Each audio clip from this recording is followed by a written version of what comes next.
Alright, so if you have a big hole in your kayak, I'm going to switch to this view right now. You can see that it's pretty bad. I also have some other scratches I may fix today. With those, you want to sand them down though.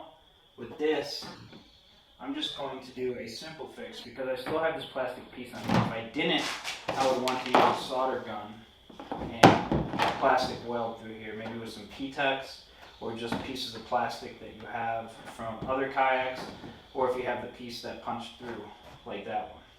So, first step, I got JB weld, but it's marine weld. This stuff is made, like if you've ever put a transducer on or something like that, this is what they use to put a transducer on, or just, you know, seal little holes in boats and kayaks. Anything marine, or just like on a house, be great for like outdoor baseboard. We got Flex Seal. This is Flex Tape. I guess the guy at the marina said, put this on first, then put this over it. So that's what I'm going to do. I would have put this under it and then put this over it. But I understand, because I think this marine weld, just like with the transducer, will really seal that bond. Before I do that though, I'm going to take some of this rubbing alcohol and I'm going to clean the surface and then dry it completely so that there's nothing messing with the bond between the marine weld and the kayak. So let's do that now. Alright, so I'm literally just put some rubbing alcohol on this paper towel. A rag would probably be better.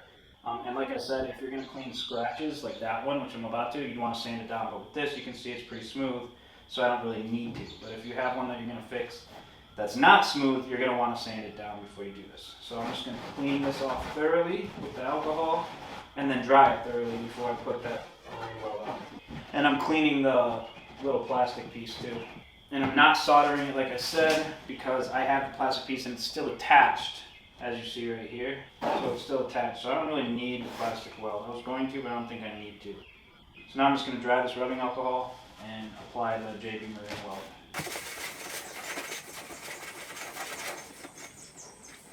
Now we're going to open this stuff up. Let's actually read the directions for once. Clean repair area of dirt, grease, oil, paint, rust, etc., which I just did. Cleaned it.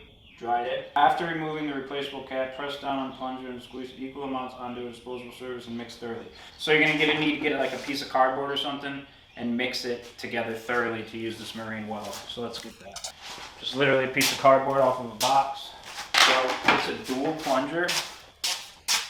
See? So you just push it out and then mix it.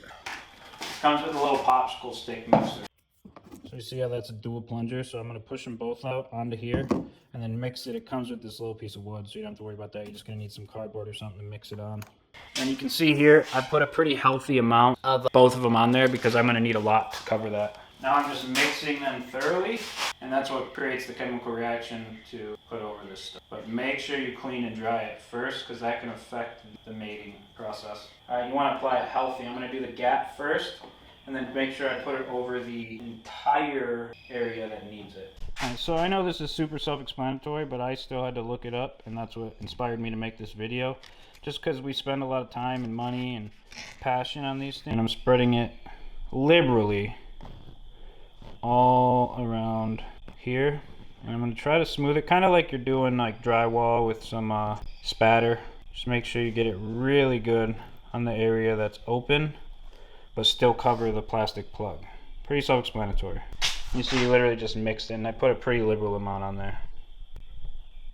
And that starts the bonding process. I'm putting a little bit of extra on where the crack actually is, because there's still that plastic piece. If you just have a divot and not a full hole like I do, you could do exactly what we're doing here. If you have a full hole and like the plastic piece from the hole isn't hanging on like mine was, like I showed you in the beginning, I'll show you again here. You're gonna have to find some plastic or something. You're gonna have to put something underneath, do like a plastic weld. Then you can do something like this on top of that to make you feel comfortable. If you feel like it's necessary, then sand that down. And honestly, I don't even know that I'm going to sand this. A lot of perfectionists probably would. I want it to be strong and have no issues. So I may just keep it like it is to prevent any possibility of me sanding past. I'm going even more just because I want to make sure that crack is sealed, because I'm going to have nightmares of me sinking. Flash to me sinking. Well, I didn't get me sinking on film, but I got right after sinking. I don't know how this guy said this worked. What you just said is one of the most insanely idiotic things I have ever heard. Wish I would have hit record on the GoPro right before I said in the kayak, though. It's funny. Because I literally just explained right before that I had sunk earlier. Alright, you see how there's a healthy amount on there? I don't think I'm going to sand it because I want to make sure that it's fully covered. And I got to let this dry for about an hour. In the meantime, we're going to fix these cracks. But it's pretty self-explanatory, like you're fixing drywall with spatter or something like that. I concur. He concurs. I concur. Alright, one thing you got to remember is that you need to let this dry for like an hour to an hour and a half before you put the flex tape on. So just let it dry, give it 2 hours, just be safe. And like I said, I don't think I'm going to sand it. You can be a perfectionist if you want. You just the most important thing is to make sure you get this on as flat as possible on these outside edges. Like here, like where the seal is. And then you'll have like a double protection situation going on. For now, I'm going to take a second and work on these cracks. I'm going to sand all these down just where I think I need them because I already have it upside down, so why not? So this is a good way to just seal little cracks and scratches to prevent future leaks. I'm not going to use an electrical sander. You could use a razor blade, scratch that stuff off, which I might do. And you just kind of scratch off where it's sticking up, the extra plastic. And you can keep that if you need to puncture or seal future leaks. You can use that to melt in if it applies, like in divots and stuff. So right now I'm just going to sand. For the sanding, I'm going to start with a more coarse sand. This is 80 grit. You don't have to be super technical about it, but I'm going to start with something more coarse, and then I'm going to switch to something less coarse after I get the big pieces off. So literally, you guys know how to sand. See all this? I may take a razor blade and do it. So sand, then clean it off with rubbing alcohol. I think that makes more sense. If you can't get it off with sandpaper, use a razor blade. It's coming off great with this 80 grain. Just the extra pieces that come off from the scratches, you know, that like, I can't explain it. This stuff. Yeah, right here. See how that's like sticking up? And that's like sandpaper. The 80 grain, like I said, I'm going to start with that and switch to something less coarse. Now it's pretty much going. So that works great. And actually, when you're sanding it in, some of those plastic particles go into the crack, which is actually a good thing. That's when the plastic weld could come into play. I'm going to take a flashlight and go over so I don't miss any spots. And you don't have to fill in every scratch, obviously, just the ones that look just bad enough to where they may cause a problem in the future or slowly cause a problem in the present with slow leaks. This 80 grain is actually really perfect for this. I probably don't even need to go over it with something less coarse. Really just getting it good right where it needs to be.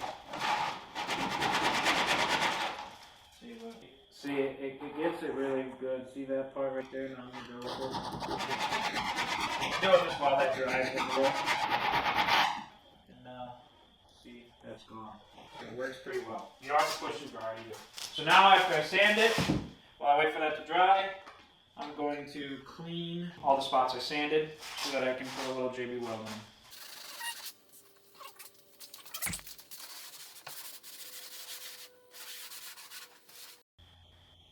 Alright, now we're going to dry it. And same thing with the JB weld. I'm not going to put flex tape over these because these aren't actual leaks yet. This is a preventative measure. Alright, now I'm just going to apply this in the crack, same way. Like I said, you got to let this dry for like an hour and a half. I'm going to give it 2 hours before you do any other fixes. Okay, right here, there's one. Just going to fill it, just like I'm patching a hole on the wall. Make sure you mix this stuff before from that double plunger. Pretty self-explanatory though, so I'm going to go ahead and do the rest of these.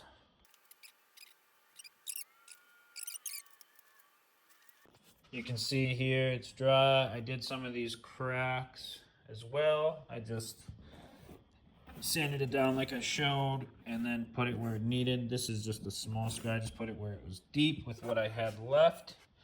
This is the big issue, this hole. And I'm going to apply this Flex Seal tape, make it as even as I possibly can and especially around these areas. And then we should be good, and we'll test it tomorrow. So let's get this done.